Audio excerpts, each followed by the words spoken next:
रूस यूक्रेन युद्ध में लटके भारत के महत्वपूर्ण रक्षा सौदे। पुतिन और बाइडेन के बीच बैलेंस कैसे बिठाएंगे मोदी। रूस से रक्षा सौदे के बावजूद अमेरिका मेहरबान, कहा भारत से महत्वपूर्ण कोई देश नहीं, कई वजह बताई। अब रशिया या यूएसए, दोनों में किस सुपर पावर से ज्यादा हथियार खरीदेगा भारत? चलिए जानते हैं इस बात को। ग्लोबलाइजेशन के दौर में जंग कहीं छिड़े, असर पूरी दुनिया पर पड़ता है। रूस और यूक्रेन के बीच युद्ध की लपटें भारत तक पहुंच रही हैं। रक्षा जरूरतों के लिए काफी हद तक रूस पर निर्भर भारत को अपनी रणनीति बदलनी पड़ी है। पश्चिमी देशों ने रूस पर आर्थिक प्रतिबंध लगा रखे हैं। इस वजह से भारत और रूस के बीच महत्वपूर्ण रक्षा सौदे अधर में लटक गए हैं। चुनौती बड़ी है क्योंकि लद्दाख सीमा पर चीन के खिलाफ तैयारी भी पूरी रखनी है। 2020 में झड़प के बाद से भारत ने बड़ी तेजी से अपना रक्षा भंडार बढ़ाया है, इसलिए कुछ समय तक तो परेशानी नहीं होनी चाहिए। हालांकि रक्षा मंत्रालय ने अपनी तैयारी शुरू कर दी है। सेना, नौसेना और वायुसेना के कॉन्ट्रैक्ट्स का स्टेटस चेक हो रहा है। सैन्य मामलों के विभाग यानी डीएमए ने तीनों सर्विसेज से डेटा मांगा है। यह आंकलन हो रहा है कि यूक्रेन रूस संकट का तत्कालिक असर क्या होगा और 6 महीने बाद क्या स्थिति होगी। जब पुतिन का दौरा भारत में लगा था, उसी समय से ही जब प्रधानमंत्री नरेंद्र मोदी और पुतिन एक साथ बैठे नजर आए तो दुनिया भर में इसका एक अलग संदेश गया था। दोनों देश के मजबूत रिश्तों को एक नया आयाम मिलेगा, ये सोचा था लोगों ने। लेकिन पुतिन और पीएम मोदी के बीच इससे पहले अक्टूबर 2018 में मुलाकात हो चुकी थी। दरअसल रूस और अमेरिका दोनों अपने आप सुपर पावर्स हैं, लेकिन आज की तारीख में आर्थिक तौर पर भारत रूस से ज्यादा अमेरिका के करीब पहुंच गया है। हालांकि भारत चाहता है कि उसके रिश्ते दोनों के साथ बेहतर बने रहें, क्योंकि रूस भारत का उस दौर का साथी है जब अमेरिका उसके खिलाफ था। ऐसे में भारत के लिए दोनों महत्वपूर्ण है। खबर है कि जब राष्ट्रपति पुतिन भारत आए थे तो उस समय S-400 एयर डिफेंस सिस्टम का मॉडल सौंपने वाले थे। ये वही मिसाइल है जिसके चलते भारत पर अमेरिका के प्रतिबंधों का खतरा मंडरा रहा था।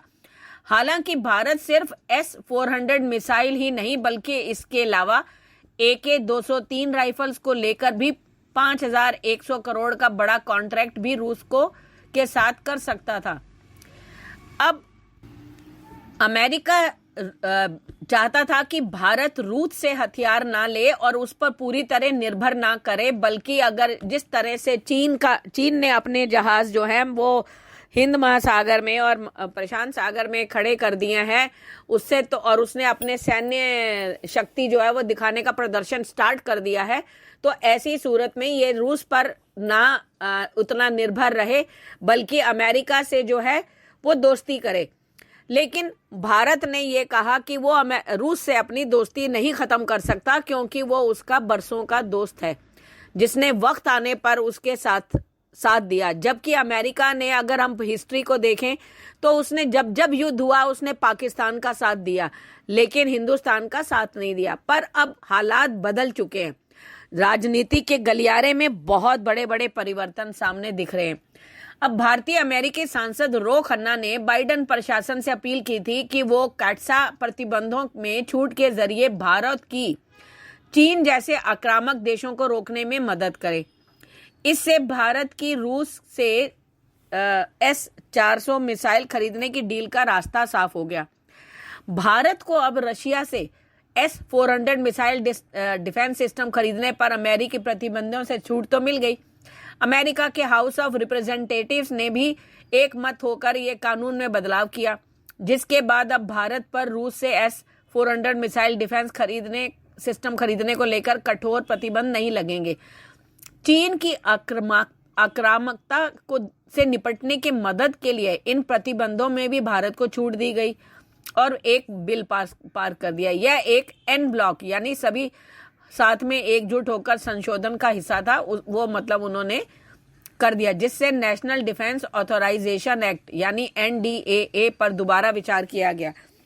अब रो खन्ना द्वारा लिखे गए और पेश किए गए संशोधन ने बाइडेन प्रशासन के अधिकारियों से अपील की थी कि वो अमेरिका के प्रतिरोधियों से निपटने वाले कानून से भारत को छूट देकर चीन जैसे आक्रामक देशों को रोकने में मदद करे और उसे जो अमेरिकी प्रशासन को यह अधिकार देता है कि वो रूस से बड़ी रक्षा सामग्री खरीदने वाले देशों पर प्रतिबंध लगा सके। लेकिन उसने कहा कि इससे जो है भारत को जो है वो छूट दी जाए।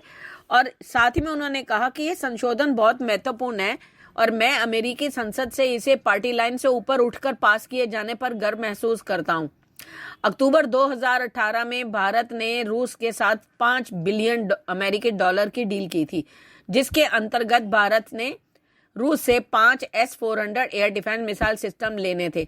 तत्कालीन ट्रंप प्रशासन ने भारत को चेतावनी दी थी कि इस डील में आगे बढ़ने का मतलब अमेरिकी प्रतिबंधों को न्योता देना होगा, और जबकि S-400 को रूस का सबसे उन्नत लंबी दूरी का जमीन से हवा में मार करने वाला मिसाइल डिफेंस सिस्टम माना जाता है।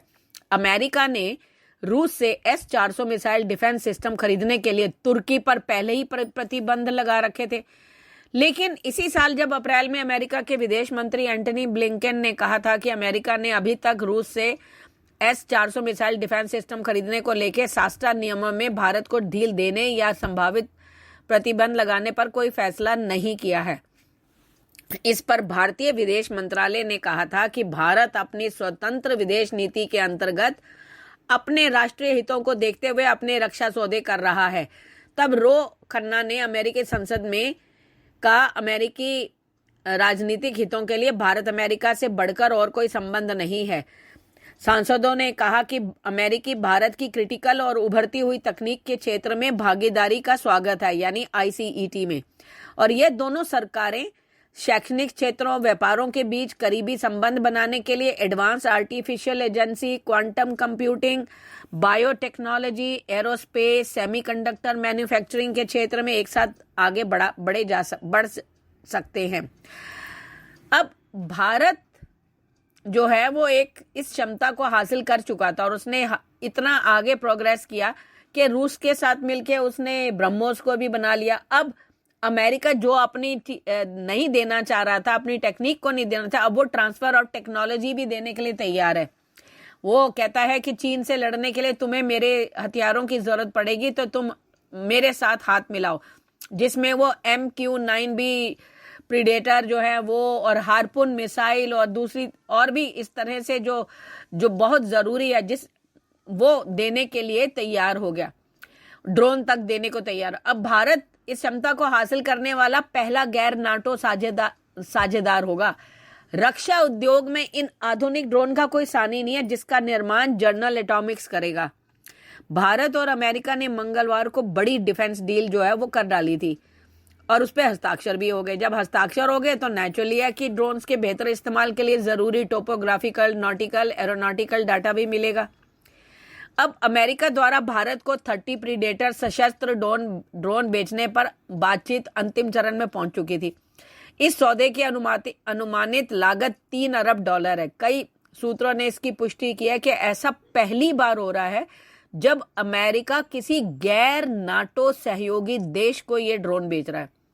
प्रधानमंत्री नरेंद्र मोदी की 2017 में अमेरिका के यात्रा के दौरान पूर्ववर्ती डोनाल्ड ट्रंप प्रशासन के तहत इस प्रमुख सुरक्षा सौदे की घोषणा की गई थी। उसके बाद जो है भारत को बेचे जाने वाले ऐसे ड्रोन की संख्या 10 से बढ़कर 30 कर दी गई। इनमें से प्रत्येक 10 ड्रोन नौसेना, वायुसेना और थल सेना को दिए जाएंगे। सरकारी सूत्रों ने बताया कि भारत और अमेरिका सरकार के बीच में 30 विमानों के प्रीडेटर MQ-9B खरीद कार्यक्रम पर बातचीत अंतिम चरण में है। पीटीआई भाषा को बताया, यह प्रमुख रक्षा साझेदार का दर्जा बनाए रखने की क्षमता है, जिस पर विभिन्न मूलभूत समझौते और MTCR में भारत के शामिल होने के जरिए कई वर्षों से काम किया गया है। भारत इस क्षमता को हासिल करने वाला, मैंने जैसे बताया कि पहला गैर नाटो देश है। बेका समझौता दोनों देशों के बीच चौथा और अंतिम मूलभूत समझौता था और इसके तहत भारत को अमेरिकी सेना से मिसाइल ड्रोन से के बेहतर इस्तेमाल के लिए जरूरी जो डाटा मिलेगा उससे दोनों देश के बीच सूचनाओं के आदान प्रदान को नई दिशा मिलेगी। अमेरिकी रक्षा मंत्री मार्क एस्पर ने कहा कि दोनों देश के बीच बढ़ते रक्षा और सामरिक सहयोग से इंडो पैसिफिक क्षेत्र में चीन जो अपनी आर्थिक और सैन्य उपस्थिति बढ़ाने की कोशिश कर रहा है उस पर नजर रखने में आसानी होगी। उन्होंने कहा कि अमेरिकी सेना की ओर से भारत को दिए जाने वाले संवेदनशील सैटेलाइट सेंसर डेटा से भारत हिंद महासागर में चीनी युद्धपोतों पर नजर रख सकेगा। बता दें कि दोनों देशों के बीच सैन्य साजो सामान और सुरक्षित संचार के आदान प्रदान के लिए general security of military information agreement, logistics exchange memorandum of agreement, communication compatibility and security agreement का समझौता भी हो चुका था। अब अगर हम रिपोर्ट के हिसाब से माने तो अब इस तरफ से वो उनको M777 और 155 ये गन्स भी जो है वो देने के लिए तैयार है। सरकार ने 2025 तक $30 अरब के व्यापार और $50 अरब के निवेश का लक्ष्य रखा है। उन्होंने कहा कि मेक इन इंडिया के तहत सह विकास और सह उत्पादन रक्षा क्षेत्र में हमारी साझेदारी को मजबूर कर रहे हैं।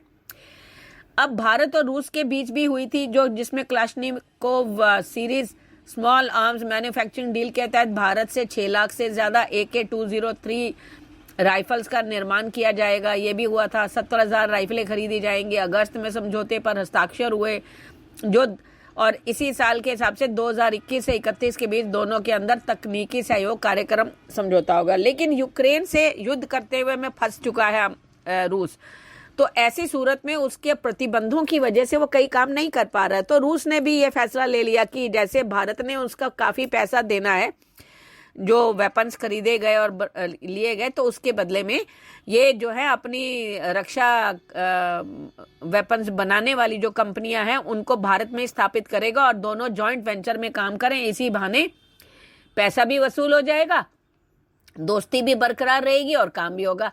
तो इस तरह से जो है अब भारत कूटनीतिक संबंध बना के चल रहा है दोनों देशों के साथ, ताकि उसको आने वाले वक्त में चीन और पाकिस्तान से जो खतरा है उससे वो निपट सके। धन्यवाद।